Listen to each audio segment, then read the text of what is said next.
Hey guys, Mike from Nerd Problems Gaming here, and welcome to today's episode of Nerd Problems Gaming, the channel where we go through the good and bad of everything nerdy to make sure you spend your time on the best of the best. And today's video, I'll be doing a review of Final Fantasy II for the Super Nintendo, and also Final Fantasy IV for the Game Boy Advance, which happen to be the same game, so stay tuned.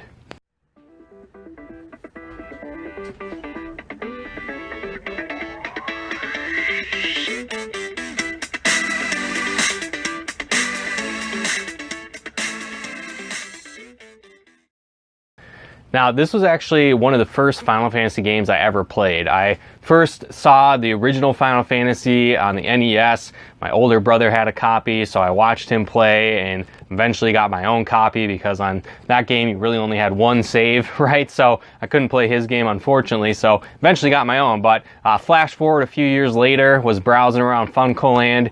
Yeah, that's right. Before it was GameStop, it used to be called Funcoland, and it was pretty cool.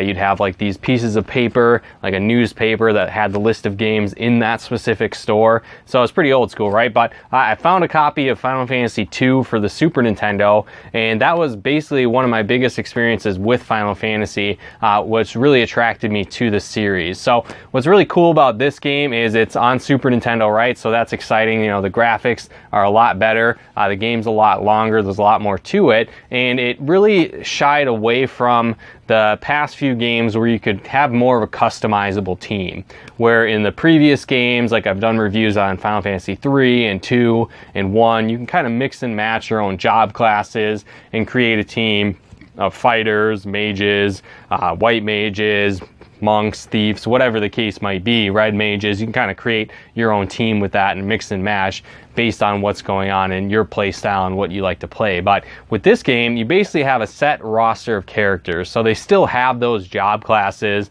like your red mage, your white mage, your red mage, your thief, your summoner, paladin, different things like that, right? So there's all these different job classes that you can pick from, but in the sense that it's just one character that plays that job class. So throughout the game, you'll have characters that come on board, that leave throughout the storyline. So it's similar in a sense of like a Final Fantasy 2, I guess, not necessarily the Super Nintendo 2, but the one for the NES that I talked about, where you have those three main characters and you're constantly adding and removing characters as you go through the storyline. It's similar to that, but what I like about this game is your characters that come and go actually matter, right? Where the Final Fantasy 2 on the NES, they weren't really such a big deal, and you could pretty much ignore the fourth character and still do very well as long as you leveled up your three main characters that progress throughout the whole game. Where this one, it actually really matters as you play. So it's a lot more difficult. The bosses have unique abilities that you're going to have to compensate for,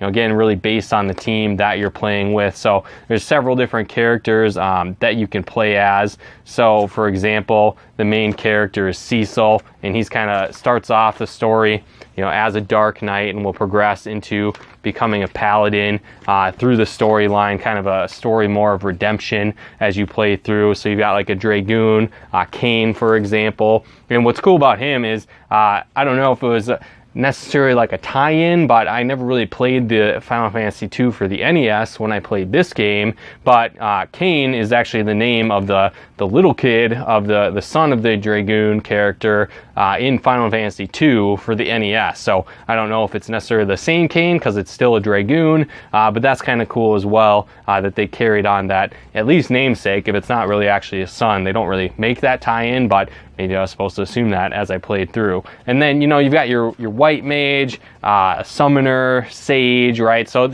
you have all these different, Spoony Bard, right? Monk, Cid. This is kind of, I guess, for me, was the first instance of Cid, and that's kind of like a tie-in in all Final Fantasy games that you run into. There's always somebody named Cid in every single game. It's actually from Final Fantasy II on the NES onwards, but I didn't really know that until I played those older remakes as they came out with them to the US. So it's kind of cool to have that introduction in this game as well. But good points and bad points. The bad points is those people will leave your team, which is kind of frustrating. I find, like, I was doing a recent playthrough on the Game Boy Advance game, and it seemed a lot harder as I went through. I was having to level up my characters, and I couldn't just breeze through it like a lot of the Final Fantasy games where you can just level up your characters and then again just mouth down any bosses or monsters in your way until maybe you get to some of the bonus monsters as you go. So what's cool about this, again, the storyline is really great. It really sucks you in on that. The music is great with this game as well. There's not really a lot of customization with your characters, which is a little bit of a downside. You'll just kind of gain spells as you play. As you level up, you'll acquire new spells, different stuff like that. So it's a little bit different than some of the other games where you have a lot of options to customize your characters. This game doesn't necessarily have that as much. And then again, you'll maybe spend a lot of time leveling up characters and they might not be around as you are in like the final battle of the game. So that can be a little frustrating too, because maybe you liked certain play styles, whatnot, whatever the case might be. Something that is neat though in the remake of the Game Boy Advance version is that there is extra story, right? So after you beat it, there's a special area that you can go to, and you can actually get these characters that kind of left the game in the original Super Nintendo version. You can get them back and play as them throughout the game. So then you can kind of switch out your party, use who you want, use who you like. So that's pretty cool in that sense. Some of the people came back and they're a lot stronger than they were when they originally left. So it's pretty cool because like I just felt that there were some loose ends that were left hanging in the game with some of the characters that had left or disappeared, or they could have came back. They were kind of in the scenes, but you couldn't actually play as them in the Super Nintendo version, but in the Game Boy Advance version you can. So if I had to pick a version, probably say the Game Boy Advance version. They're pretty much the same, but there is that extra content, extra bosses, extra areas with the Game Boy Advance version that you didn't have in the Super Nintendo version. So there's not as many differences, for example, from like the NES version to the Game Boy Advance version of the original Final Fantasy, where they changed a lot, made a lot of improvements. This one is relatively the same. They just added some extra bonus stuff as well. So my opinion, the Game Boy Advance one is a little better just because it has those extra features, gives you the ability to use those characters that you maybe lost the ability to, but at the same time, they're both great games. They're both pretty similar.